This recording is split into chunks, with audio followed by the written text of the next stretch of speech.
Hey! Hey.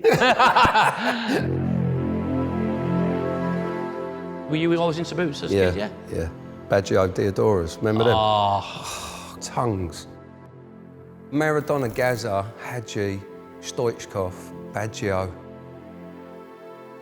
They just inspired you to want to have them. And I think it was around the sort of time that I was a kid that the tongues were, that was the most important thing in my boots. Love it.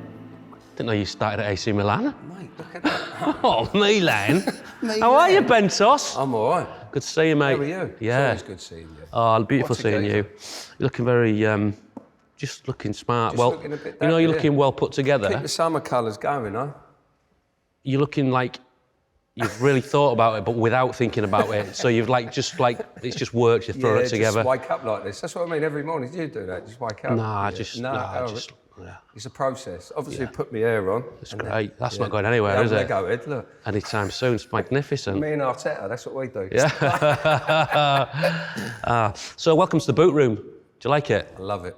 It's lovely. In these boxes. The boxing looking great. Yeah, what do you reckon's in the boxes? I mean, pick your favourite box. Yeah, I mean, they're all good. They're beautiful. They are.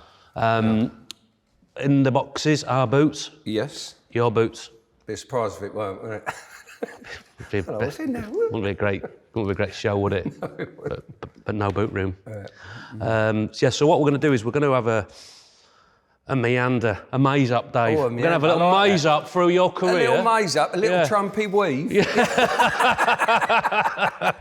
Yeah, through your career from the start, when you started out as a young lad. Yes. Although, how old are you now? I mean, you're still... Well, sort of 20, what am I now? What are you, 20, 26? Yeah. 27? Yeah, just keep it. You get that as a celebrity. Mate, honestly, get them I have to say to them, I'm like, honestly, I have to say to people, honestly, I am 40. Yeah, that's it. Well, you don't look a day older, mate, I know, thank you, mate. Yeah, they can't believe it. You get injections, don't you? Celebrity Take ones. whatever I When can you're get, a mate, celebrity at the minute, guys, you get them injections. The Kilimanjaro. Woohoo! Right, so it's going to be fun. Yes. And we need to try and keep it down to 2 hours. 2 hours? Will people watch 2 hours on YouTube? You can't say well. Will 4 they? hours. Yeah. I'm here for 4. Yeah. You're talking about myself. Yeah, fair play. All right, so should we start then? Should we start at the beginning? Go on. Shall I go in? It's like Christmas. Oh, look at it. On. It is. You've got to read the label on. I've got to read the label. Yeah. Look, David Bentley, 96, Wormley Rovers, Puma Kings. Love that. Wormley Rovers. What was their nickname? I don't know. Wormley Rovers. What was their nickname? Got to be the Worms on it. The Worms. Yeah. The Worms. The Worms. Yeah. Captain used to always go and change ends. Yeah, hey, you get it? Because they can. Yeah, because they. Because they can. Yeah. Anyway. Should we open them up? Yeah. Well, these icons. Yeah. Iconic boats. Puma Kings, earliest memory, Paul Gascoigne. Yeah. And that's who I, as a 6-year-old kid, World Cup 90, inspired me to be a player. And having these boots, for me, that's the iconic man who sort of wore them, and I wanted them and emulated him, and bugged me mum and dad to get them. Yeah. It was trouble as well because they couldn't really sort of afford, the boots back then. And I remember getting them, and I got the Astros and the boots. Did you? And I used to wear the Astros to school, thinking I was the nuts. Yeah. But the boots, Gaza was the one who sort of inspired me to. Inspired a generation, didn't it? That was unbelievable. Yeah. And the tongues. I just remember just loving having them on, and playing. So what sort of age would you have been at here then when you had these? I would have been 10, 11, around that sort of age, if not earlier, And what sort of young man, young boys, young footballer were you growing into? I was trying to be very much like a Gasser, very much. Anyone that's got that, sort of talent, try and do something different. Put the boots on. It felt like when you put the boots on, it like created something special. Try to get it. You're in a Gaza at Wormley sort of football club. Yeah. And Wormley Football Club. What a great place that was. I loved it. you know. Where is Wormley? Just in Hertfordshire. Okay. Yeah. And no, I loved it. I mean, I left there. I had a big row with the manager actually. It was. I remember the training system. Wormley was the club that I went to just before Arsenal. Right. So you used to have all the sort of Mickey Hazard turning up. Remember Mickey Hazard turning up trying to sign me at Tottenham with Dad and that. And then West Ham were there offering a few quid to the old man to try and get him down, like get me down to West Ham. And then Arsenal, so all the scouts used to come. But my old man used to play a bit. Right. And my uncle Mick was at United, and he had an early sort of exit from the game where he got sick of it. And my old man didn't want me going to a football club. He was trying to like keep me within sort of Sunday league football as long as possible. He goes, David, they'll ruin you. They'll ruin you. Because you're from Rochdale, aren't you? Because he's from Rochdale, that's it. And but this one particular game, this is the manager at the time. Everyone messed around in training, not me, in training on, obviously not. I wouldn't mess around, would I? But everyone messed around in training on the Tuesday or whatever it was before the Saturday game. Big game again, I think it was Winchmore Hill. Massive game. Training? You're training on the 12s? Yeah. We're training. Not really sure. Yeah, I know. And they're messing around. Yeah. Comes to the game, he starts with 10 men against it was a big game because the guys who'd messed around weren't allowed to play in the game. Fair play. But I'm just getting the ump. You know, where I'm going off my head. Get the player on, like we're starting to lose. And then I think... Yeah, but he's only left one. So he's only left one out, yeah? I think it was one or two. It might have been 9 men. Yeah. And I'm getting the raging ump on the pitch. Massive game. All the scouts are watching. Yeah. So I've ended up with my Puma Kings on. After 30 minutes, I whipped my shirt off, threw it, and says, I'm never going to play. Went into the change rooms and, crying my eyes out, and all the scouts were there. And that was the point in which I went and joined Arsenal. Wow. Or looking at the clubs, yeah.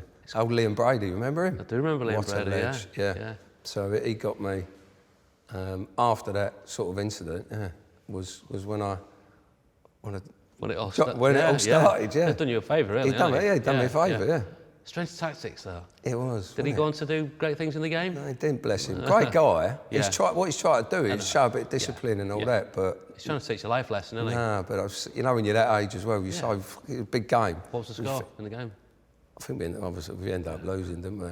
All kicking off. 6-0 down after 4 minutes. Yeah, I know, that went well. Yeah. Great pair of boots, iconic. So I put them away. Put them away, mate. Put them away, put them safely away. Put them in the pipe. Put them in the beautiful box.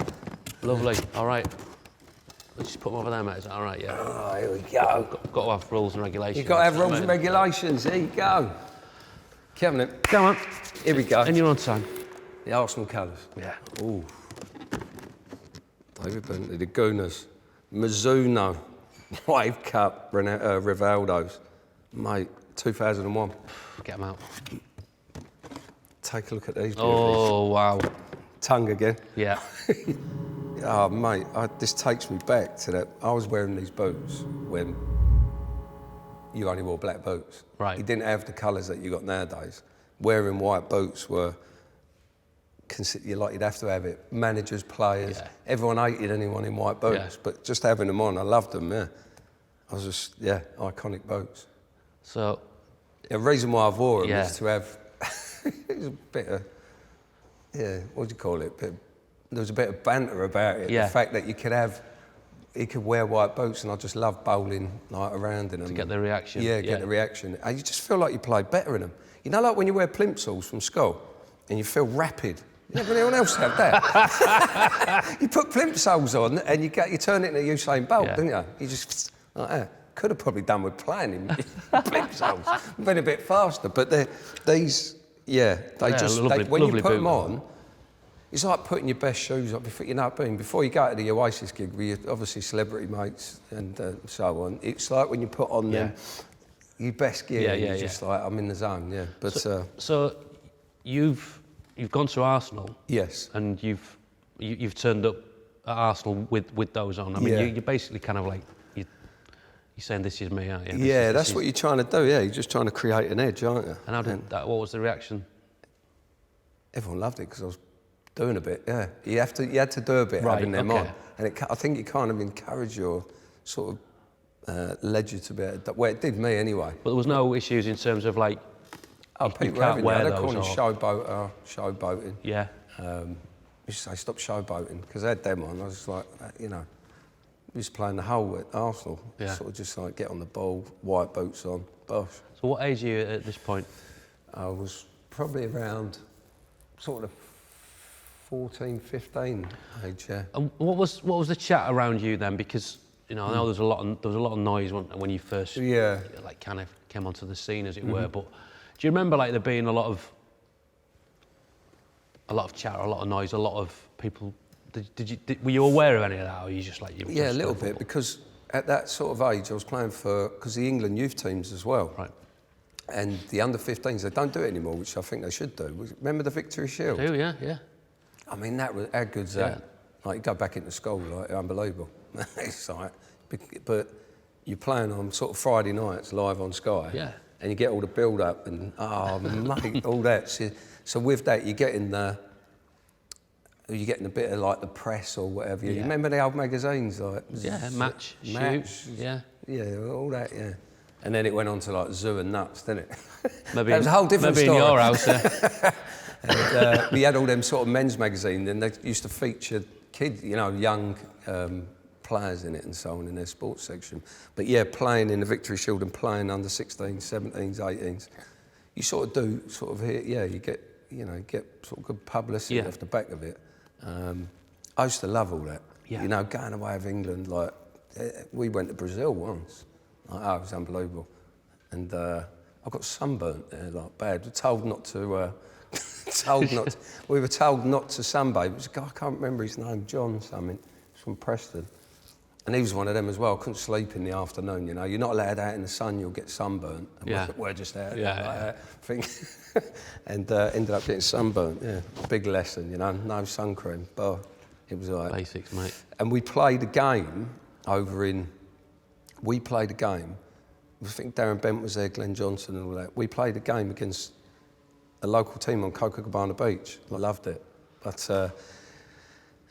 and Brazil being where Rivaldo's from, which he's made an iconic boot. And you just, I mean, being at Arsenal and playing, that's what the white boots for me were the way forward. But that was when white boots ain't being worn, which makes it a big sort of... I travelled all over London to try and find those, mate. Did you? Yeah. You don't see many of them floating about there, do you? Me and Jimmy did a drill against Rivaldo and Deco. Did you? In Barcelona. Who won that? I mean, they did. I think they sneaked it, but we were waiting to start, and everyone's like, "Where's Rivaldo?" Yeah. And everyone's shouting. Turned around and he was just stood having a wee in the bush, like it was like. Rivaldo's in the bush having a wee. Yeah. Love that. Yeah. Well, the Brazilians do what they want. What great guys they are as well. I played with loads of them. They're just like, they got a great perspective on life, the way they live their life. You could have been a Brazilian in a former life. I'd love to have been a Brazilian. Yeah, with the white boots on. Copacabana Beach, like that. We're here. Yeah. Big earring. A little earring, Little clip-on earring, because I didn't want to get them done. I love that, what? Big chain. Come on. I'll have a bit of that. Yeah. All right. It's going well, isn't Great it? Boots. Enjoying it? I am, Yeah, it's good, isn't it? Yeah. Mate, good. Go on. I've got to put them away. Put them away, yeah. Oh, here we go. Cut this out. It's all right. We can keep this bit in. It's the best bits off. Is it? Look at that. Right, next ones. Here we go. So Arsenal again. So we're still at Arsenal, yeah. We're still at Arsenal. Still at Arsenal. And this is 04 debut, Now, it says debut on there. I don't think these are... They're not maybe the exact boots you were wearing on your debut, but this was like your debut season, so... Yeah, this is what I was wearing in and around... Look at these. And... Oh, look at them bad boys. I'm giving them a little ripple. But... I mean, these are iconic, you know, probably made famous by Beckham and Zidane, really, were the players that were sort of wearing them at the time. But, mate, when they come in, but the best bit about it is I was wearing these in and around the time that I started training with the first team. And obviously going over there with DB43. Come on. Again, classic, the lads are on me, you know, straight away. They're on me. As in, hold up. Oh, he's having him. Because Adidas have said, like, we want to give you boots. And it says, do you want your... because this was before initials. Now everyone has them, but this is like I was stepping into first team, and a lot of the first team lads didn't have their initials on or boots sponsored. So you're going, or so I'm turning up as a young sort of 16 young whippersnapper, bowling in with DB43, but that was my squad number, but. 4 and 3, 7, and it was. Of course it is. See what I mean? Make it work. Let's not let that get in the way. 7, isn't it? Yeah. So at that age, going into that environment, you had no qualms about, I'm going in here and I'm going to be playing with these players, and they've done this in the game. No, there's none of that. No, you don't have that. No, I don't. Well, no, you say you don't have that. A lot of people would have it. Yeah. Well, you get sort of nervous, but you want to test yourself a little bit, but not really. My nerves are channeled in a different way, isn't it? Get louder. Get louder. Yeah. With DB43 on. Yeah. But that's classic, isn't it? Again, like, a bit of banter, get everyone going.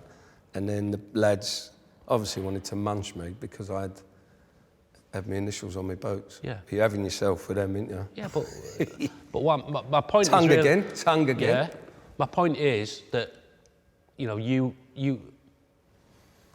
give off that demeanour, like, I'm giving it a big one and having a bit of fun, but you knew that you belonged in that company in terms of what your ability. Well, you could back your own ability, technically you're okay, you're sort of good enough that, on the ball, and you've got to step in, and especially when I was stepping into that environment, you're looking for that edge, aren't you? But you're stepping into Omri, Bergkamp, Perez, Lundberg, Martin Keown, and all that sort of mob, you're like, you've got to try to, not even to look to get in the team, just to be in training.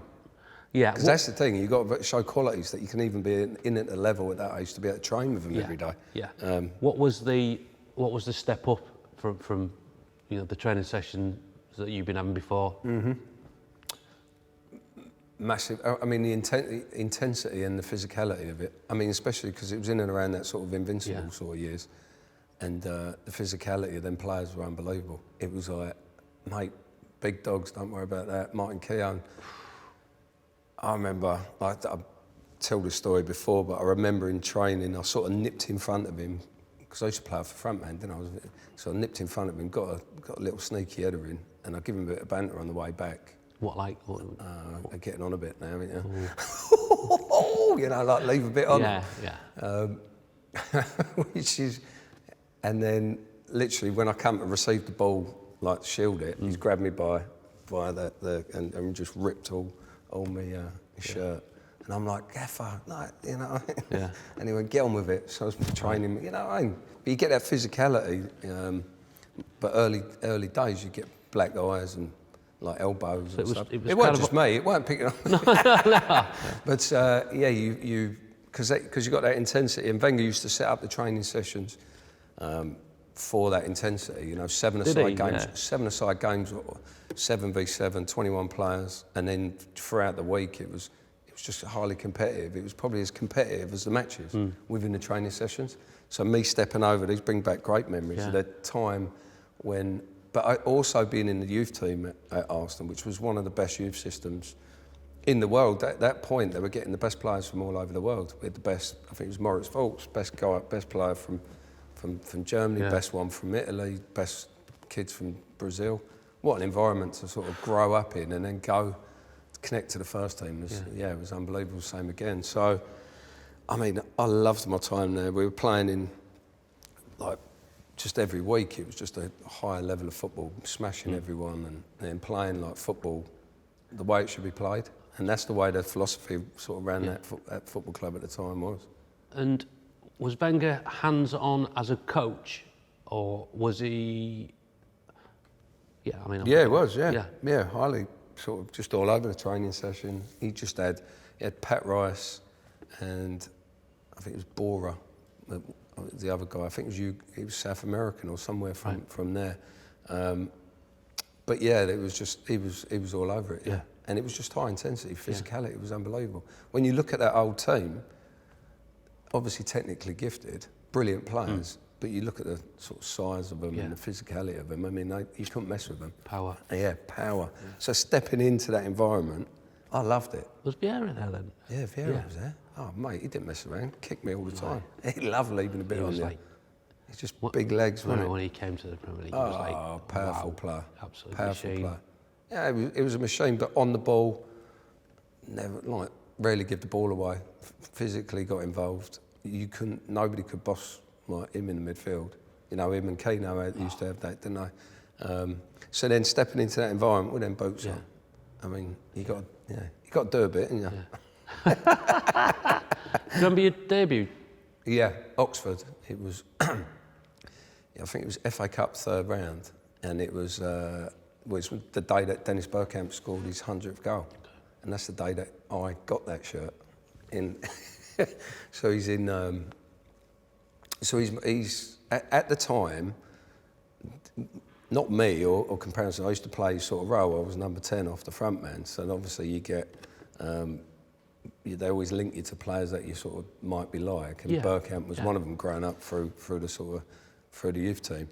So I'd always, and I obviously admired watching him play. I used to have to go as well to watch, as a youth team player from 15, you used to have to, that was one of the rules, you had to attend every home match. Right. So you'd watch him every week. It was unbelievable. So then you tried to emulate what he sort of done. I remember making my debut, come on, Martin Cowens pulled me, he said, look son, just keep it simple. You know, that's the go-to, isn't it? Yeah. As soon as I got the ball, went on amazing and tried to knock it in from 30 yards. and then I ran back and he went, oh, you didn't listen to me, did you? Yeah, that was the pattern of my life, wasn't it? Not listening to people. But after the game, gone into the changing room and Dennis is in there, he scored his own. I'm going, no, I'm going to ask Dennis for his shirt. So I'm going, Dennis. And I've done it from a distance, you know what I mean? Not too close. Yeah. Dennis, and I'm chirping, Dennis, give us your shirt. And he's just like, you know, David, I just, no. Yeah. I've gone into the showers and gone in there. When I've come back, his shirt, he'd placed his shirt on my, you know, where I was sitting, you know, in my space. And it just shows the class of the man, doesn't it? So he'd sort of waited till everyone's probably gone out and then leave it there for him. Good boy. Amazing. You know what I mean? Amazing. And he was class. Class player, class man. He's continued throughout his life being like that. He's quality. He's one of those players who, when they came to the Premier League, they were like Jimmy calls them aliens, you know, from another planet doing things that, wow, I was even seeing that, thought of that. Mate, you see them goals, them Leicester goals. I think in 1 month, I think he's got 3 of the greatest goals in Premier League history. Ridiculous. But then you think back at them Leicester goals, the Newcastle goal. Can you remember that one? Everyone's saying I still don't know what he's doing there. It's like he's alien. Because I said to him, I pulled him. I said, look, obviously you meant like. He went, yeah, of course, you know, of course he did. What was he like? Was he? Good lad, family man. Yeah. Loved his football. And he was just class. Did you talk to him about football? Yeah, you could talk to him about football, yeah. And did you? Yeah, at times, yeah.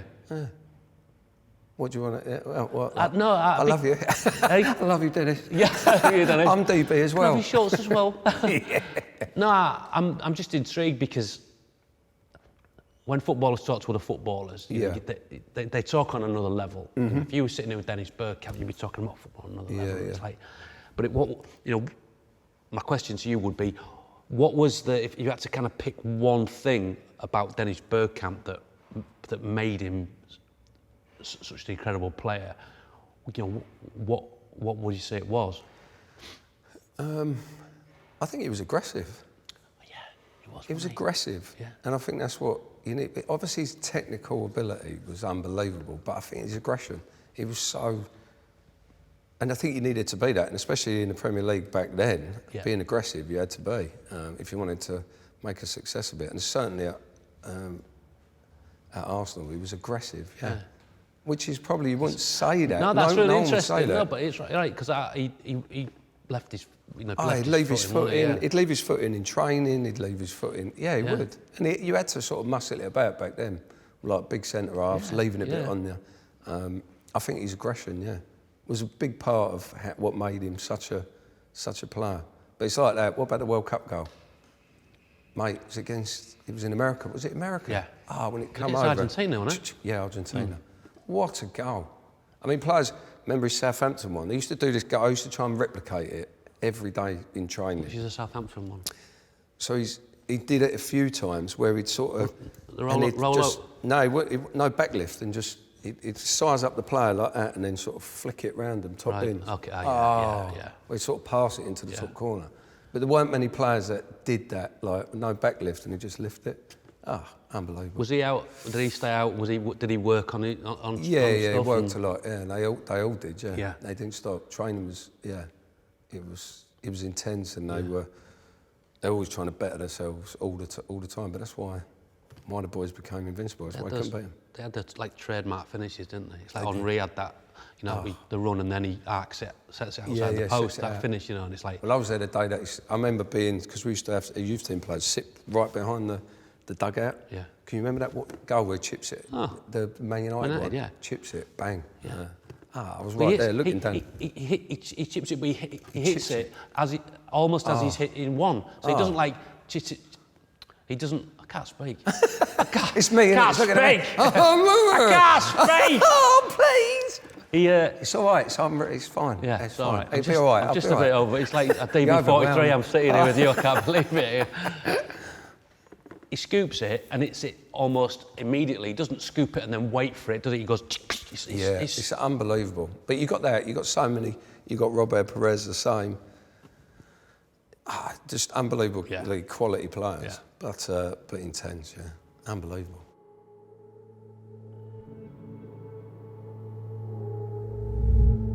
The debut was unbelievable.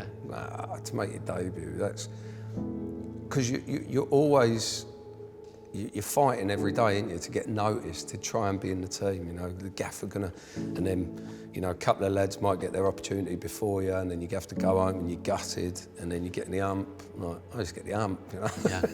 But when you get that opportunity and to run out at Highbury, because Highbury's an iconic stadium as well, because I used to train in the Clock End as well, in the JVC Centre, and we used to chip out, we used to run out to watch the pitch, and then sometimes the youth team games on, or like FA Youth Cup games on the night that we'd be training and we'd chip in and just look out. It's unbelievable, So to make your debut, unbelievable. Played all right, did all right. Went on a mazy, didn't I? Did you? But I did all right. Yeah, good. Happy days, good memories. Got your shirt from that game still? I've still got the shirt. 100% got Dennis's 100th goal shirt. Yeah. Hey, it's the boot room though, isn't it? It's the boot room, It's the boot room. Save those for another day. Exactly. That's a spin-off, mate. That's the spin-off. Yeah. That's the spin-off. Yeah. There you go. Okay. Happy days. Coming in next pair. Yeah, man. God, they're bringing back emotional memories. Look at that. It took me right back there. Don't worry, mate. Do you know what it takes you back as well? It takes you back into the way you felt at the time. Just bowl it. I remember putting them on the first time. Yeah. And then just going, I know I've got to walk with these, and you're going, look at these, like they're going to get a bit of, and they bring back that sort of feeling at the time. Before we do those, how many pairs of boots would you go through in a season normally? I used to want to play with a new pair of boots every game, I used to have an obsession with them being tight, and when they loosened, it was horrible. I just felt like they weren't right. So you'd have a new pair every game? Pretty much, So you'd have had 42 pairs of those? Well, I was a bit young then. They didn't, when I sort of got into that. Okay, yeah. Not when I was having to buy them. No. But you were, obviously when you sort of playing, you get the privilege of them looking after you. Yeah.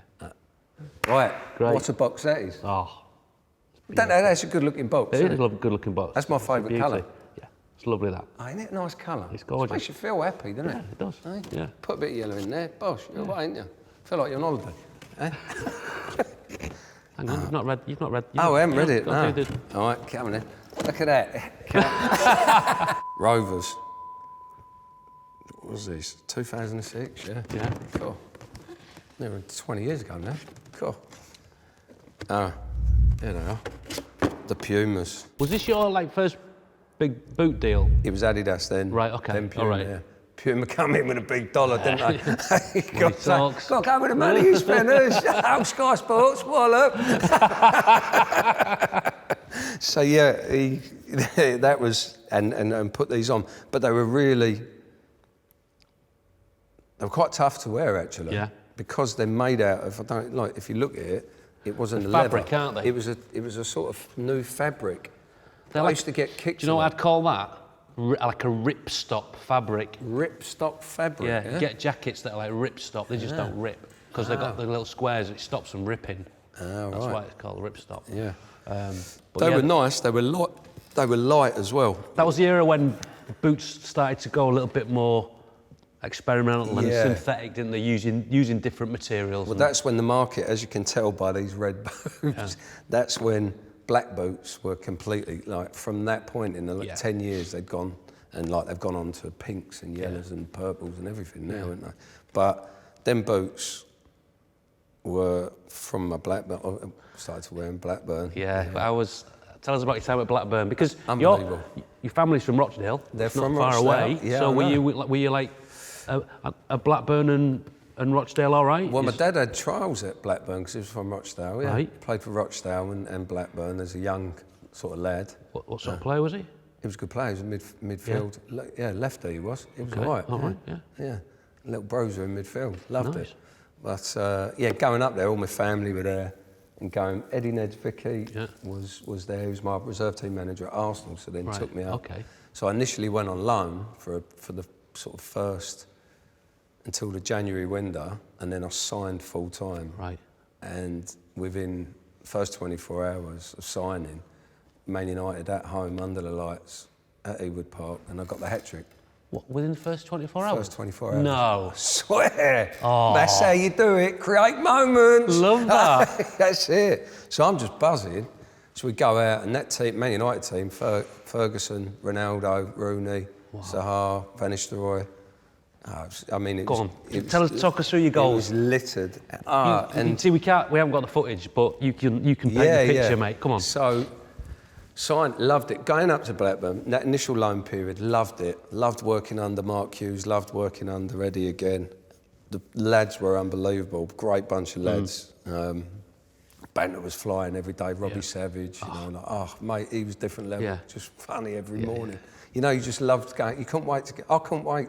I'd get that excited, you know, night before a big game or you got a big gig and you can't sleep a little bit. And I used to do that just on a Monday, just getting the training because you're just buzzing to get in. Really, yeah?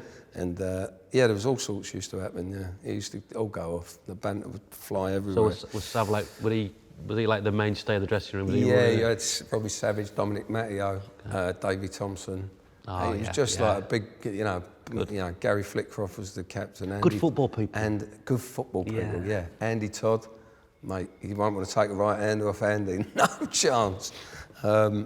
Stephen Reid. Yeah, hardest shot in football according to Sean Dyche. He was solid, he was. Yeah, shame was like his injuries because he was sort of Stevie Gerrard kind of mould, you know, powerful midfielder shot. But I loved it, yeah. So went up there, good people as well. Yeah. What a club, beautiful people. So anyway, happy to sign there, and within 24 hours, I'd scored a hat-trick against Man United at, you know, evening game under the lights at Ewood Park, unbelievable, against Man United. Man United bring like big fans as well, so it's full house. Was it wet? Was it a wet night? Yeah, was wet night. Yeah. Played off Shefki Kuchi up front.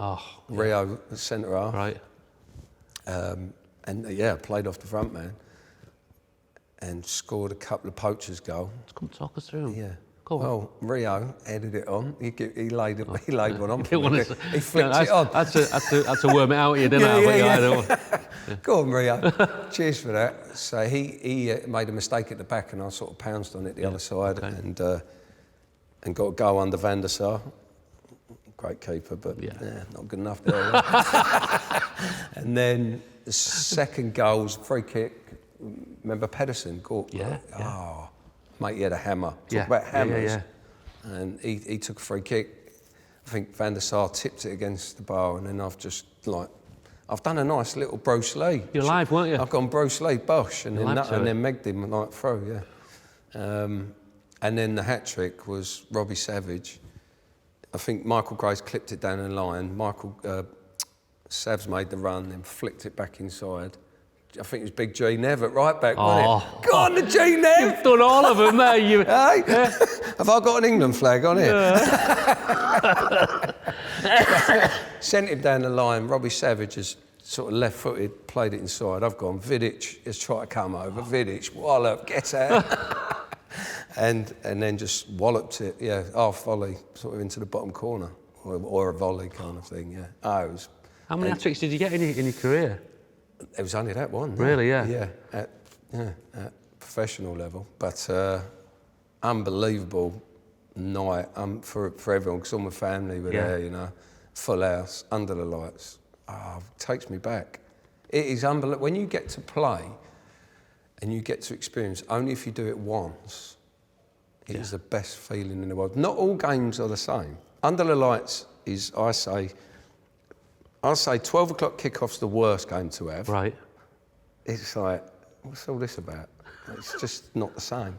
Nobody's that bothered. No, they are. No, they are bothered. Yeah, no. They're not as the crowd. The energy's not there. Everyone's just still waking up, isn't they? You know, they need a few beers before they come watch the footy. But under the lights, playing at any level, but there's something different about playing under the lights in a stadium.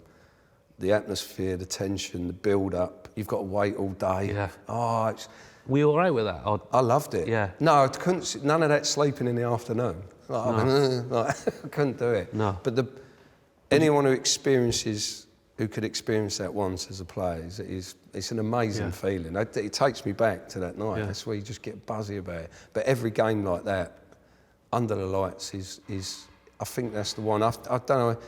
I think every player would probably say that. Yeah. Playing under the lights, stadium, the atmosphere, the energy. You feel like you just feel that different energy within the stadium. To have that experience. Yeah, and against Manchester United. To do it against United. And an iconic United team as well. And then to get one of these. Oh, yes. The match ball. The match ball. Look at that. I know. Could do with a bit of air in it, couldn't it? Bless it. I know. Love it, geezer. Any... well done, you mug. Okay, that's nice, isn't it? Yeah, there you go. That explains it, doesn't it? Any more nice messages on there? Yeah, no, it's quite nice. Bella's. That was Bella me, wasn't it? Yeah, there we go. Well done, you mug. Well done, you nugget. Paul Dickoff. Ah, legend. Oh, Dickoff. Look, someone's written FIFA approved. Squares. What? Okay. Oh, and Savage has done, well done, mate. You wouldn't have done it without me. That's Robbie Savage, isn't it? In a nutshell. Most of me. Nutshell. But, to have that ball, to have that moment. And I always say, football is that. It's about creating moments in time, and even to be on here with you and discussing that and having that memory is unbelievable. Quite emotional, look. Well, I was nearly going to go then. It's important, this stuff, you know. It's great. And to have that, it lives on forever. So I'm well happy, yeah. Lucky boy. I was a lucky boy to be given the opportunity to be able to do that and to be able to go out there and do it. Unbelievable. That's it. Vidic, Rooney, Ronaldo, sit down, son. So, yeah, happy days. Magic. All good? Should we roll it out? Roll it out. Look at that. I caught my son playing in the garden with that once. Did you? Yeah. Oh, that's out of order. I was like, I don't know.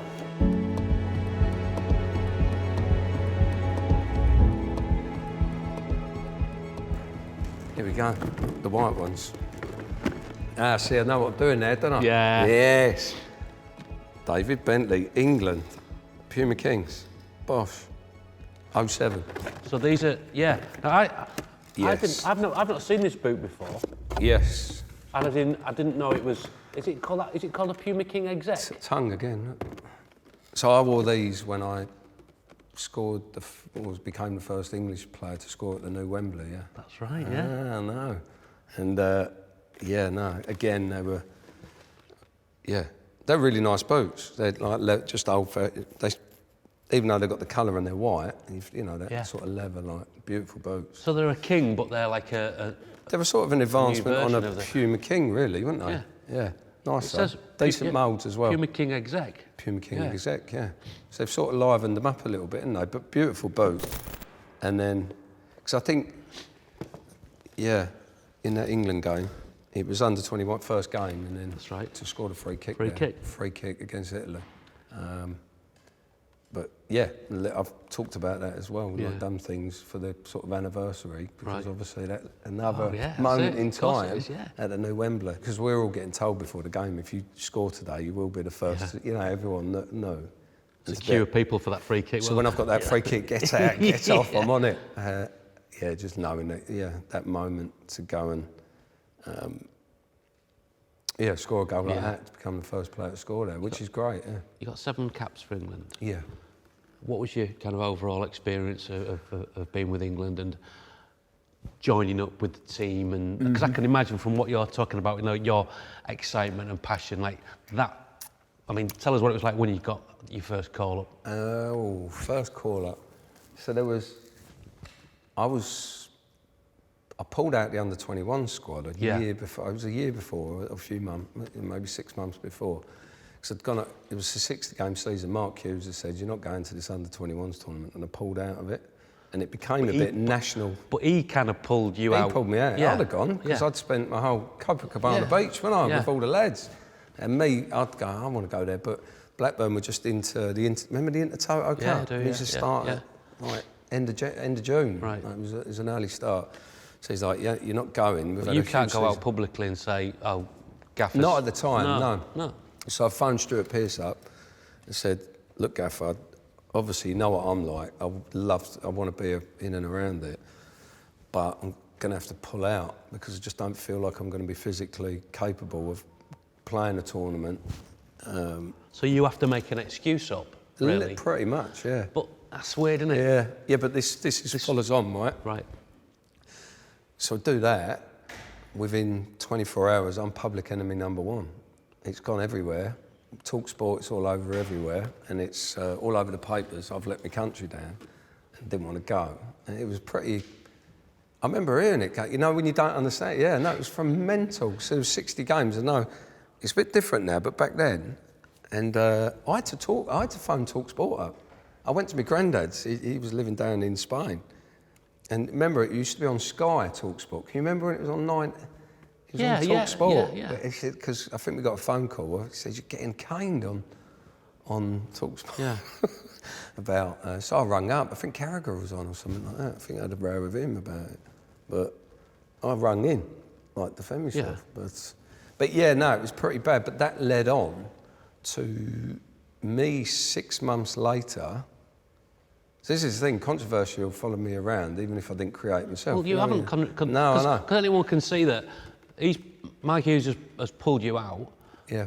And surely, like Stuart Pearce would have known that. Yeah. I mean, why don't the two of them just have a conversation about it rather than like hanging you out to dry? Well, I got hung out to dry massive. So then when I made my debut against Israel at Wembley for the full team, I got booed. So I'll give it one of them.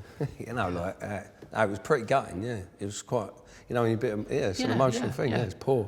But because again, people will just say, "Oh, it's David Bentley," and he's a bit brash, and he's 100% weren't the case.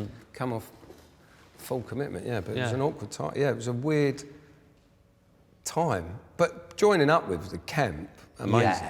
Amazing. Yeah, let's get on to that. But I've told the story how it first. I've told this story so much. Have you? The McLaren calling me up. Robbie Savage. Yeah. So I'm trying to remember. So I've got a call up. So the way it works is, or it did work, is you had a half an hour window on a Friday morning. You know when the announcer squad, I think the announcer squad yesterday, didn't he? You got a window where he calls every player that is within a half an hour window. It's kind of like known within the game. I didn't know that. So you're building up all week, and then there's little rumours in the press, and then all the boys are going to get called, like they're on me, and going, "Oh, hello, you're going to get called up." And so it gets to that Friday morning, and you wake up, and you're like, "Oh, no, I'm going to get the call, waiting for the call." And then I've received like a call at 8:32 or whatever, and I'm going, "Yeah," and it's Savage. I don't know, it's Savage. I'm just in the zone. Okay. I'm totally gone, isn't I? And he's going, "Hello, how can I do McLaren?" Because McLaren's got about 9 accents. Yeah, I mean, it depends which Steve you want you to do. Yeah, exactly. I just teething problems. Yeah, bless him. So he's come on, done his best McLaren impression, and then I've just gone, oh, you know, I think he's recording it as well. Right. For all the buzzing off me in the change rooms at the training ground. The level of commitment's unbelievable. No, I'm going for it. I'm going, yeah, McLaren, you know, I'm going, yes, gaffer. Yeah. I'll run through brick walls for him. I'll do anything I can. I love him, you know. Yeah. I'll do anything you know, I'll give it me all. And then 10 minutes later, phone goes again. Hello? And it's the real McLaren. Yeah. And he's going to stay. And I remember this. I said, you've just rang me. He must have thought, what are you talking? So I've gone, yeah, you just rang. And then it's kind of, you know, he just sort of move on. No one said, what's he on about? Yeah. And he says, oh, you're in. And then in my head, I thought, oh, you know, straight away I've gone, no. Yeah. So the whole time I'm getting my first England call up, I'm getting buzzed off, because I know I'm getting buzzed off somewhere else. They're all on it. But I love that. I love that story. I would have not had it any other way than the way that is. That you got, like, because Sav, he's a character of the game, and like you share that moment in time. That it's not a normal, you know, and the lads are buzzing off you. But yeah, that was my England call up. You just rung me. Yeah, you just rung me. And I think there was an England B game. I played with Owen at Burnley, and then the first games were Israel and I think it was USA. I think at Wembley. Okay.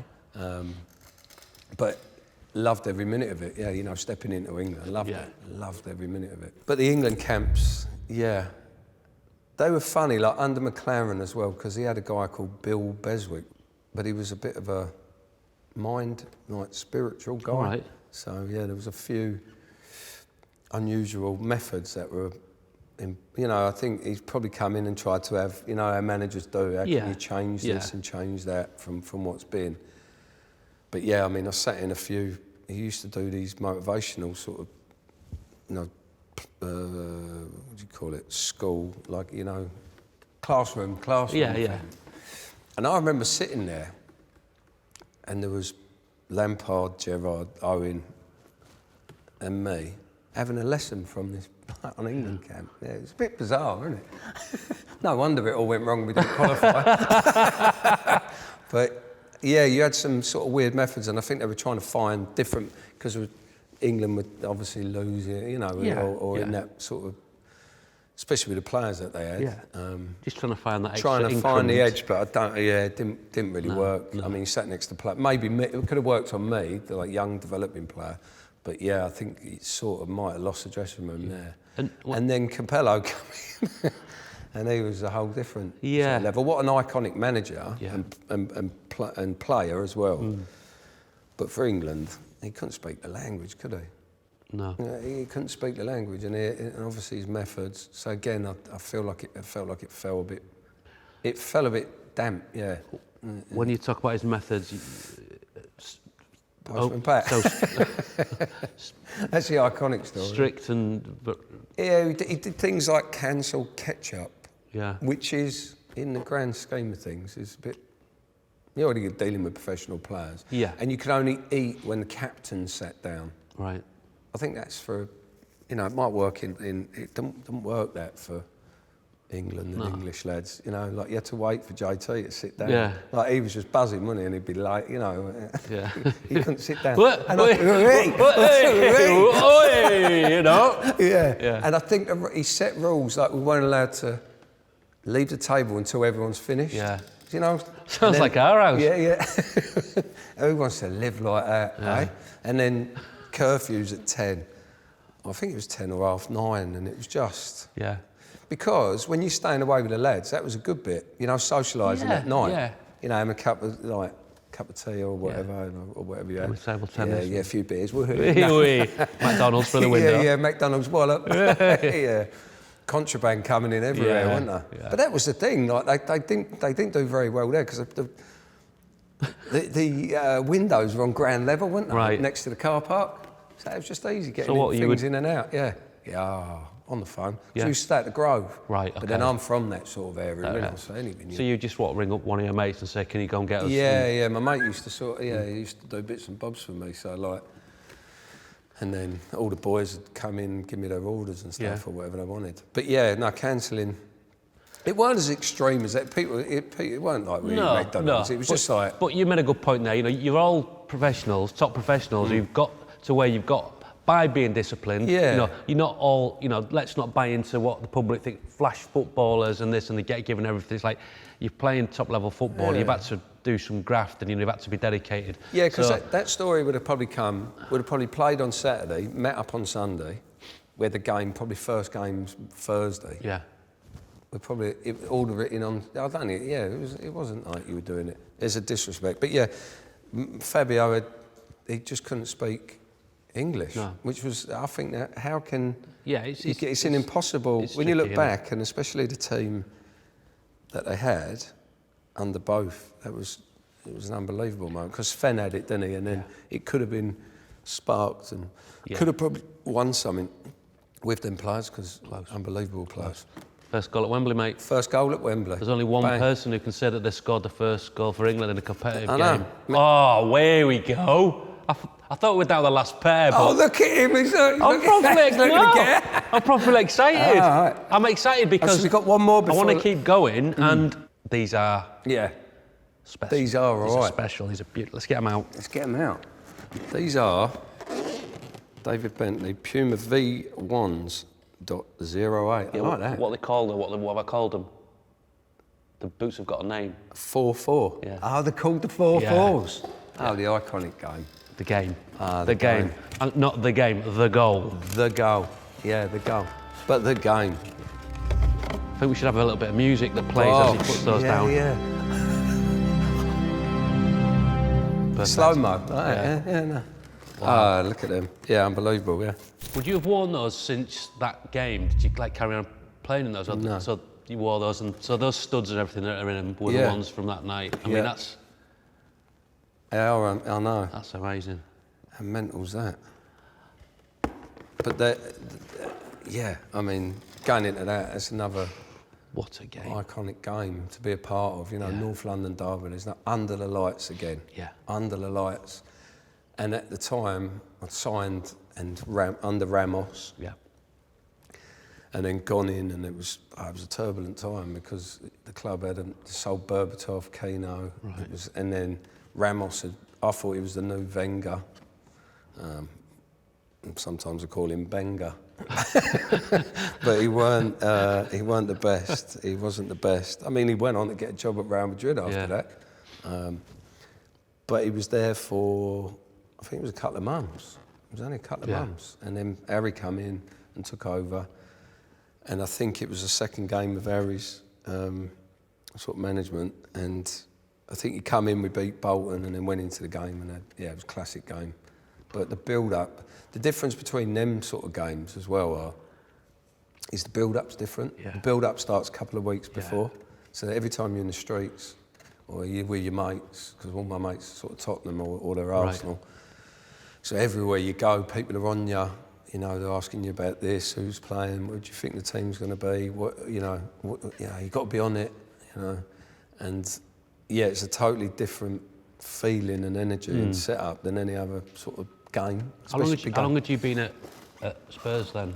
4 months. 4 months. Okay. Yeah, 4 or 5 months. I think I can't remember the exact date. It's probably must have been around October time. And obviously there's a bit of extra space because you're obviously former Arsenal. Ex-Arsenal, I know. Yeah. The fans are all right. Yeah, they're all right. Arsenal did all right out of me going there. Anyway, they got half the money, I think. I mean, what were you thinking though from shooting from that range? Well, before the game, you used to have the video analysis that you used to do, the brief before the game. And fair play, Clive Allen, legend, didn't he? He was saying how much Almunia's off his line. Okay. So he's called it out. He says he's always off his line. You ever get near the goal, the goal, have a go.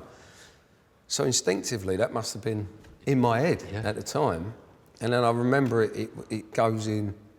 I think it goes out to Bale. Bale lifts it in. Modric, you like this commentary, don't you? I love it. Modric to Jenis.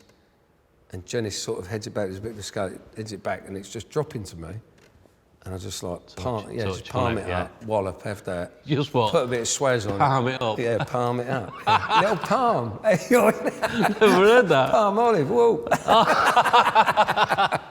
Little soft touch, and then wallop, and and then I can picture it now, being in that moment. I can, and obviously from the distance, it's funny this actually, because you're going back watching it, and it, I'm just going in, and and then I did a full length sprint to the Tottenham fans, and it was amazing. It was unbelievable, and I had a good game as well all round, but the game was, to finish 4-4.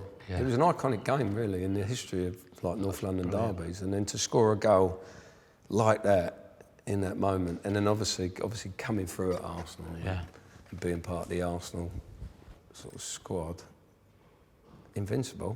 Yeah. Pointless question, I am. Oh yeah. I was on that Pointless show, wasn't I? All right, okay. It was classic. My mates had me on toast. They kept it like my WhatsApp groups were firing in with me, clips of me as the Pointless question. They said, name the Invincible squad, you know what I mean? Yeah. Still in Invincible. Absolutely, mate. Still there. Hey. Got a lovely video of me holding up the cup. Yeah. There you go. That's it. But to do that, there was a bit of needle, because I went to Spurs. Nothing too bad, just like, But then every time I go for a corner, I was getting pelters. Yeah. Woo. But then to do that in that moment, with these boots on, happy days. I love it. Good times at Spurs. Love it. Enjoyed it. Spurs loved it. Yeah, loved it. Good dressing room in the end. Harry come in, done a good job. Me and him had our ups and downs, but in the main, qualified for the Champions League, and then that's when I first went there. That was the aim of the club. That was what we were doing.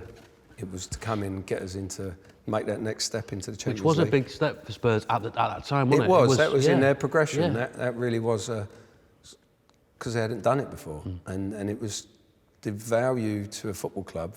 The difference in money is incredible. Like it is, it was night and day really for that, and to do that, to go in. That was what you wanted to do, get into the Champions League. It was to accomplish what you'd gone in to do, and had a good bunch of lads as well. Because you had Woodgate and Crouchy and all these good characters. Yeah. And in the end, we had sort of like Modric and Van Vaart in there, Bale. Good players, but like good characters as well. Yeah. I always think you need that. If you're going to step up, you've got to have them characters. I think you look at a lot of great teams, and you've got big personalities and characters within there. Leslie King at the back. Yeah. What a player. Didn't try him. No, couldn't He's try one of the best players I've ever played with. Yeah. Left and right foot. The amount of people who've said that. Good lad as well. Coincidence, he's a great lad. Has Harry forgiven you for the I don't think he did, because I never played again after that. But that was a moment, and then putting the ice bucket over it. I mean, that's another moment in time. Was it just water? Yeah, no, we weren't weeding it or anything. No, but I mean, it wasn't like Lucozade, or like it wasn't orange, or it was just ice water. I think it was just ice water, yeah. Would you do it again? Yeah. 100%. I loved that. You're coming back in, the energy from doing that. Because the build-up to that game, and remember at the time, that was Man City, when they were trying to do what we were... See, Man City at the time, that was a turning point for them making this step up to where they are now. So it was massive, and they were spending big money. So we'd gone up there. It was like a cup final, really. It's funny how football works, isn't it? In that one moment, I think it was 2 games before the end, you're going up there and it's a cup final. Whoever wins this gets in the Champions League. And the importance... Crouchy Knox, was it? Crouchy, Crouchy. And that feeling, that energy of coming off the pitch and going into change rooms, and when you're celebrating, because you've all got one target in you to get into that Champions League, and to accomplish it was all going off. It was beers and champagne and buckets flying around everywhere. And then somebody, because I'm the yes man, they're like, do you want to do the gaffer? Oh, right. I was doing the interview. So it weren't my idea. I should claim it, really, shouldn't I? Maybe Does it sound better? Maybe you should out the person whose idea it was. I can't remember. I can't remember who it was. But somebody's called it on. And I'm going, come, let's go and get the gaffer. Because we loved it, you love him, really. It was out of like... Yeah, I mean, in America, NFL, they do it all the time, don't they? Because we didn't like him. No. But then, done him, innit? And then I'm dancing around in my pants, innit? It's a moment. It's a moment. You know, people come up to me all the time to like say, that moment is just so good. But that was all out of love for the football club, all out of love for the manager, and out of love for the players. I loved every minute of it. But to throw the bucket over their head, like you said, would I change it? Not in a million years. I want to just talk a little bit about, you know, you finished early and you went off and you did other stuff, and from the outside looking in, you know, it looked like you were kind of sort of in control of your own decision, and this is what I'm doing. I'm just going to do this, and that everything was all right. You know, that you were kind of at peace with it all. You were going to, go and follow the ventures. But I don't know. I feel that's maybe not the whole story. Is that right? Fair to say? No, completely not. I think as you get older, at the time, you sort of build up.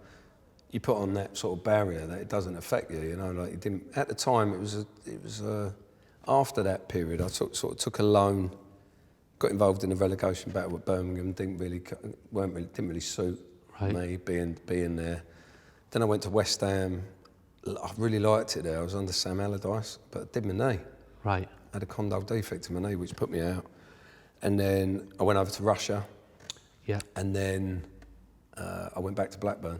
Right. As a final, trying to get in. Yeah. And I went there. Manager was sacked after 3 weeks. Michael Appleton and somebody else come in. It was owned by the Venkis. The club was a totally different club. Lost its sort of identity and soul, really, with what it was. So went in there. It was like that chain effect. Yeah. Explain it like a wave. When you're on the wave, you don't really know. It's when you sort of get off it. So I found myself just like not sort of feeling it anymore. My knee weren't great. And then I sort of took, because I got the asylum and the bars and restaurants down and businesses down in Marbella. So I went down there and he was getting offers now and again. But I decided, I probably jumped forward because I sort of decided to end it after after a game at Cardiff, playing for Blackburn. Right. Sort of come in, I was really upset about the game. And I had to call it a day, So the reason why, or whether publicly, when I went out public after all this, I went out and said, I ain't bothered about all this. I'm in control. Like you said, I'm all right, and I'll be. But I wasn't, and internally I wasn't. And I know that looking back as an older man. So without like being like, I'm not prying, but I think, what were you feeling? What were you like? I just don't want to play football anymore, or I feel that football's making me feel a certain way. Yeah, I was emotionally, I think, mentally and physically just not there anymore, which was hard to take. Because I loved every minute of it. I mean, if players you speak to go, well, that geezer enjoyed himself every day. Like, it was never for that. Suddenly you're there, and then it's switched off. Yeah, it's difficult. Players sort of find it difficult. Yeah, I had other things in my life to take my mind off it, to keep it occupied and so on. Not many people have that opportunity when they lose things in their lives that are important to them. That lack of purpose is really dangerous. Yeah, 100%. Everybody needs a purpose. Everyone needs to have goals and so on and achieve things. And I was lucky that I had other things, but they were just a distraction in the quiet moments, so I missed it. Right. I didn't publicly come out and say that. I put the wall up and said, I'm all right. I wanted to retire. This is how it was. Yeah. But I think in recent years, I've got my own children. You see some of the sort of mental health crisis, should I say, in young men, which is not nice. I've been affected by it in my sort of own family and friendship groups. And sometimes you're looking at, you should come out and tell the truth about things like this. You can help other people. It's interesting because when I come back into doing media sort of stuff through, Golf Life with Jimmy and stuff like that, I've had so many men come up to me to say, they put that on in the morning to make them feel better about their day and stuff. They put it on and it gives them a buzz. Yeah.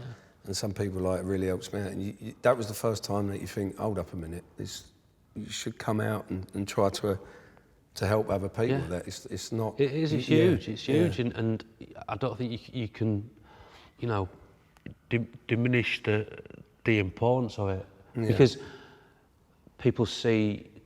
That's my opinion. You know, people see someone like yourself who's laughing, joking, having a great time, and to know that actually it's not always like that. You know, it's not always like that, and it's all right to have those days when you're struggling and to be, you know, to be able to share it as well. Because you know, again, like, did you have people that you could go and talk to, or did you not talk about it, or did you just go, I'm just gonna try and deal with it internally till it kind of like feels it's getting better, or did it get to a point where you're like, I need to talk to someone here? Or I think no, I don't think it wasn't like I went. I was lucky, like I said, I had my kids around me, but they've got older now. Yeah. And you want them to tell the truth. You want them to live in a world where they're open and honest. I always tell them to be honest. I've started to work in the media and so on, and I felt like, how can I comment on football if I'm not willing to tell the truth and to make a difference? And so instead of putting up the wall, I sort of thought it was best to sort of open up. Me and you were working with sort of Say It Lad, and the positive effect that has on guys having that sort of voice note sort of element to try to open up. I didn't realise that it was such a big sort of problem. I didn't tell the truth about that, but I had, whether I had support, but I had other options that were outside, which helped me. But I internally suffered. Me saying I didn't love football, or didn't this and all that. You know, I decided to just give up because I didn't want to do it anymore. Yeah. That's a false statement. That's not the truth. No. So you just feel like you're not telling the truth, and you should tell the truth, and everyone should obviously open up and talk about. And it's better when you start to talk about it. You feel better about being honest about it, rather than putting up this sort of. Yeah. Because if you feel yourself, if you say that you feel a bit of a con artist by saying it. You don't, even if I turned up today and I'm like, beach clubs and all that. And I think that you know, without going into like my personal mental health situation, I mean, more than happy to do that, but we're talking about the boot room here. But like you, my children were quite young, so I didn't want to talk about it. I did want to talk about it. I was like, I can't wait to talk about it. Once I'd started talking about it, I couldn't stop. I was like, anyone was like wanting to hear what, you know, and it was like, it was great. I felt great about it. Yeah, you feel better about getting off your chest. But what I realised is that not everyone, they want to, but they can't because the circumstances aren't right, or they feel, you know, like in this day and age where we use woke as we weaponise the word woke, like it's a bad thing to be woke, which is complete nonsense in my opinion. You're putting up another wall there to people, because you've got Steve from Bradford, and he's just about to sit and have a conversation with his mate, and then he hears someone going, oh, wokeism and all that, and then he goes back into his shell and he doesn't talk to his mate, and then that gets all buried inside. But Say It Lad, who you just talked about there, doing amazing stuff whereby you can leave a voice note and you don't have to have a conversation with anybody, but you can just get it out. Say how you're feeling, get it out there. It's almost like writing yourself a letter that you don't post, but it's getting that out there, and it's amazing. It's amazing, and I think it's going to be huge. I think that's carried around with me.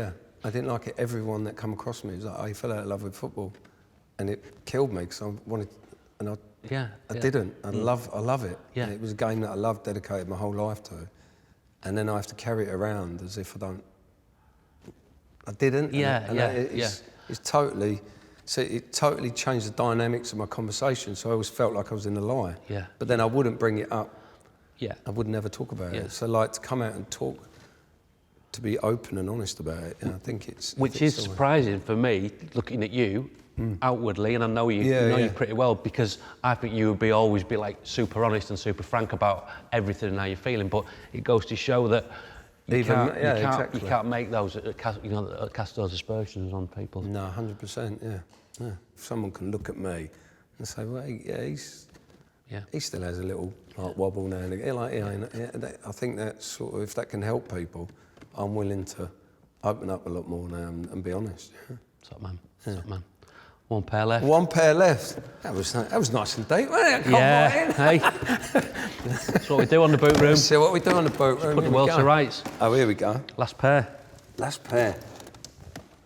That's nice colouring as well, isn't it? These are David Bentley Rostov. So Nike CTR 360. Can't pronounce that. Moisturiser. Is it in Russian? It looks like it's in Russia, but that was 09. Yeah, last year. Can you believe that? Yeah. 09. Last year. Oh, was it? 09, yeah. Here they are. Hello, they're lovely boots, aren't they? Yeah. The colours are coming right out there, aren't they? Sunshine boots. How did you end up playing in Russia? Went through that funny spell with the sort of loans and not getting into the sort of Tottenham team. And the opportunity come after I'd done my knee as well. Okay. And then just head out. I got the opportunity to, agent phoned me, Rob Siegel phoned me, didn't he? Dave. I went, what? He went, do you fancy being the first first Englishman to play in Russia? Yeah, it sounds good. Money's all right. Yeah, I was going to say, that wasn't your first question, was it? Yeah. He says, do you fancy doing that? You've got an opportunity of going to Rostov. Really interested, want to take you there. And I looked at it, I thought, you know what? I was like Rocky Four, wasn't it? I felt like and I got that buzz thinking, I'll be the first Englishman to play. First Englishman to score at Wembley. Yeah. I thought, I like the sound of that. Come, let's go. And channeled my inner Rocky Four Drago, sort of like getting off the plane with, flat cap on, big leather and woolly coat, and then got off and it was 30 degrees. It's 30 degrees. 30 degrees. I thought you were going to say minus 30. No, it's 30 degrees. Oh, wow. I'm in the south, Rostov's in the south, right. It's sort of Mediterranean weather. That's basic research there. And I was like, hold up a minute, what's going on here? But again, it was a good experience from a human point, that you're going into an environment, people were really nice. Yeah. It's just like us. Love the football, like going in the pub, watching their football and all that. And they love the karaoke. Did you know that? Well, is this where you've got your passion for karaoke? No, they enhanced my passion. I had it already. Right. They love their karaoke. You'd never think it, would you? No. What do they call it? Preconceived, is it ideas? Preconceived ideas, yeah. Preconceived ideas of other people. So like you're isolated again and thinking like so on. And you make that move and go there. And then because you just got this idea about other people, and then you go in there and you're like, hold up, every bar you go in or restaurant, they've got their own karaoke book, and everyone gets up and singing Whitney, so I was straight up there, wasn't I? Queen of the Night, wasn't I? In Russia. What did you? Oh yeah, I got up a few times. What did you sing? What do I sing? Yeah. Sitting on the dock of the bay. Do you always go for? Yeah. Ones that you can sing, innit? John Lennon. Yeah. And then I'll chuck a Whitney Houston Queen of the Night in there if I can, Don't worry about that. Because I'm the Queen of the Night. That's lovely. You got that old high kick. You got a little bit of vibrato. Don't worry about that. Yeah, that's good. But back onto the football. Going there and playing, and then I got to play in Zenit St. Petersburg, got to play in Moscow, got to play all over Russia, which was great, loved it. Minus 17 in St. Petersburg. I've never been so cold in all my life. But great experience from a life perspective. But it was still, obviously, not a lot of people spoke English. What was the coach? What did he do? He was from Serbia, I think he was. How did the team talks work? Well, the team talks were, we used to train at 6 o'clock at night because it was too warm. Right. Straight away, because my immediate things is cold. And I turn up. Yeah. And then, didn't do enough research, but so it went straight in there. You're training at 6 o'clock at night. They had like a training facility near the ground. It was all sort of in one, training pitches. Okay. And then you'd have your own rooms on the training, which was unusual because we didn't have that. I know they might have that now, but... You had your own room? At the training camp, yeah. Where you'd stay night before a game. Sometimes the manager would keep you there two nights before the game. Right. Which was a unique experience. And so did you stay were you in a hotel? I was in a hotel the whole time. Right. Yeah, I just stayed in the hotel the whole time I was there, which was, yeah. But it was an eye-opener, yeah. On the positive side of Russia, yeah, it was a good experience to a certain extent, from a life sort of point of view, to experience different culture in a different environment. Grosh, soup. They love that grosh soup. It comes from the USSR. Yeah, no, all that sort of stuff. Привет, как дела, хорошо? Yeah, you like that, don't you? Big fan of that. but yeah, no, I loved it, yeah. Was that Russian you were speaking then? That was Russian. Привет is hello. Yep. And как дела, how are you? Okay, yeah. And then another one, до свидания, привет. Привет, как дела, хорошо means, oh, I'm all right. Okay. Yeah, no. That's impressive. So you pick up a few bit of lingo, don't you? Yeah, it's good, mate. Serves me well down in my blood, doesn't it? Another first as well. Another first, yeah. And a great experience in life, yeah. So, yeah, loved it. Awesome, mate. Well, have you enjoyed it? I have, yeah. Yeah. It's been quite emotional, It's been great. It's been an absolute roller coaster of a boot room. Now, I can't let you take away all these boots, David. Oh, really? Some of them are yours, so I will let you have those. However, yeah. I'm going to offer you the opportunity, it's like a quiz show, isn't it? Oh, there we go. To take one of these pairs of boots away with you from the stack. Choose wisely. Oh. So I've got to choose to take one? Yeah. Just for the purposes of the boot room. Just for the purpose? Yeah, it's yeah. Not, I mean, yeah. It's not like, you know, I mean... No, but I don't want to... Maybe the ones that are the maybe mean the most are from our chat, the ones that painted some past wonderful memories. All of them. In your brain. I'm taking forever here, aren't I? Got enough time on that camera. What would I... Unless I'll go starting from the bottom because the Puma Kings. Yeah. I'll take the Puma Kings. Do you know what? I'm just gonna rip the rule book up. Right. I'm gonna let you take the lot of them out. Ah. And you know why? Go. Because it'd be a really great shot of you walking through the door there with all the, like the old elf getting out. Well, you got to sing. I've got to sing. You got to sing one of your karaoke songs as you walk out. On my way out. Go on then. Yeah. Happy days. All done. Look, you're very. Look at that. I want to count it, didn't you? Come on, son. Oh no! That's what we do. That's what we do. I love you too, son. Come on, let's get him out. Oh, we get. Oh, you are. Yeah, we've got to do it. It is like a game show, isn't it? Yeah. Mate, if I make it out the door. Come on, there's only two more. Yeah. There you go. Come on. This is like me with my 4 kids. That's what she's like going shopping with him. Imagine all the people. Do you reckon I'll make it? Oh, come on! Might bear that. Do you want to get the door for him? Is that all right? Yeah. I can open the door as well. Go steady, mate. Cheers, mate. All the best now. Hey! That's how you do it!